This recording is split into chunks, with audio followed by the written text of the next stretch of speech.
Hello, Abnormal Investigations. I am trying a little bit different recording for this one, and we'll see if you all like it. I'm actually giving you a bonus video today before I go out on the live tonight. I wanted to remind everybody I will be doing a live tonight at 8:30 p.m. Central Daylight Time, so I hope to see everybody there. This is a little bit different recording, so let me know if you like this one better than the others, or if you can't even tell a difference, just let me know. The encounter we're going to be talking about today is called, from a guy that just sent me the subject, is what is living on my father's land? And I think I've asked this question myself whenever I was down at my granny's, is what is living out here? What is living on the land? Why is it coming up here? So I think a lot of us that have dealt with these things have asked this question a lot. So let's jump into this one, guys, and see what y'all think. I'd like to share with you my encounters growing up on my father's land. For starters, I am now 25 years old and I haven't been back to the place where this all happened for quite some time. In all honesty, I'm afraid to. My father, on the other hand, still lives there, so let's get into it. We moved into the house back in 2010. It was nice. There was 13 acres in total. We had a huge field for our horses, and the rest was forest. Me and my two siblings never had that kind of space of freedom before, so we were excited to explore. The first encounter with this creature happened in 2012. We had built a big outdoor pen for our three dogs. They were Akitas, so quite large breed, and they weren't crazy about being inside. We normally fed them around 6 p.m. before it started to get dark, but it was around 11 when we returned home from an all-day family event. I was getting their bowls ready when I realized they were going absolutely nuts. They were used to the deer and other wildlife, so this was out of the norm for them. They seemed fearful and aggressive. I set the bowls down and grabbed a flashlight to see what the commotion was about. I scanned the darkness until I came across a pair of eyes staring at me. They were yellowish white in color and fixated on me. They were crouched behind me, riding low, lower than we'd ever seen. I had never seen eyes go from as tall as they were to as low as they were. And then they crouched behind the riding lawnmower we had that was next to the dog pen. My flashlight didn't quite reach the distance they were at very well, but I assumed it was possibly a deer. Maybe it had laid down until all of a sudden they rose. And then I noticed for sure that they were way higher than any deer and a lot taller than my father. So maybe about 6 foot off the ground. I screamed and dropped the bowls and ran to get my dad. He didn't think much of it, and it was gone by the time we got back. My dad was a shorter man, around 5'5". The encounter led to a chain of events that were gruesome to say the least. Every day for the next month, we would find mangled animals scattered throughout our yard and left on the porch, the biggest being a doe that was sliced from the neck to the underbelly.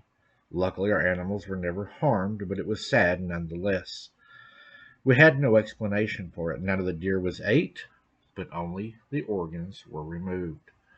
My father ended up getting security cameras. He was an ex-military man and was putting on an unbothered face. But I could tell he was a little freaked out. These cameras would turn a light on when they detected movement. We had them for about a week when we started to notice the lights were constantly turned on, and objects were being thrown at them and at the house. It was a fancy trailer type house, so there was cameras on all four corners of the house, but the back porch and the front porch were accessible without triggering them. I would hear footsteps on the porch at night, tapping on my window. One night I had a carcass of a possum thrown at my window. It was terrifying, and I dreaded having to sleep. My last encounter before leaving to move in with my mother was in 2014. It was December, and we had just left, or we had just had a heavy snowfall. I had one of my dogs out playing. She was pure white and blended in perfectly with the snow. All you saw was explosions of powder when she ran by. It was crazy. and awesome at the same time. She was zooming around until she suddenly came to a halt and focused on the tree line where the first encounter happened. I immediately felt my stomach drop and everything went quiet except the wind. She began to get anxious, and her whines got louder. I was looking around frantically, and then I saw it. It was a good distance away, but it was peeking from behind a tree. It was too far to see facial features, but it looked dark and had kind of a cone-shaped head.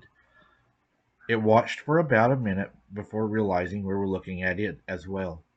It took off on two legs. It was so fast it looked human almost, except for the speed and how wide it was. Gosh, it was so wide and so dark. It disappeared into another section of the forest, and I didn't never see it again. Xena never chased it. I could tell she was uneasy and afraid of it. We immediately went back inside, and then I asked if I could live with my mom. I visit my father still. He lives in the same place. I never stay the night, and he gets quiet when I ask him if weird things still happen. I don't know what this creature was or is, but I do know that I don't want it to come back again. My dad has since built a fence around the house that he runs electricity to. Again, he won't tell me if he still has trouble, but he seems quite normal whenever I visit him. I did notice he added a larger bolt lock to the door that goes completely into the frame of the house, so maybe he did it for extra precautions, or maybe he's still having trouble.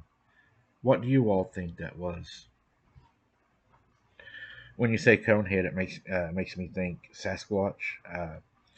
That's probably what it was. They do tend to watch, and they are curious. If your dad's not having trouble, it may have just been passing through. Your dog definitely knew it wasn't a match for it, so smart dog.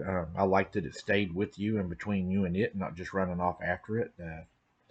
But yeah, I would say that you probably had a Sasquatch encounter. Everyone, don't forget tonight at 8:30 p.m. I will be live, boots on the ground, guys. We're going to go to the old candle place if it's still available. I talked to her yesterday and it was still a go, so hopefully it's still a go tonight. And if it is, we'll go there. If it's not, we will go somewhere else. But we are definitely boots on the ground tonight, guys, at 8:30. Thank you for listening, and until next time, keep your head on a swivel. Don't be something's dinner, and we'll see you on the next one. Thank you for watching or listening to.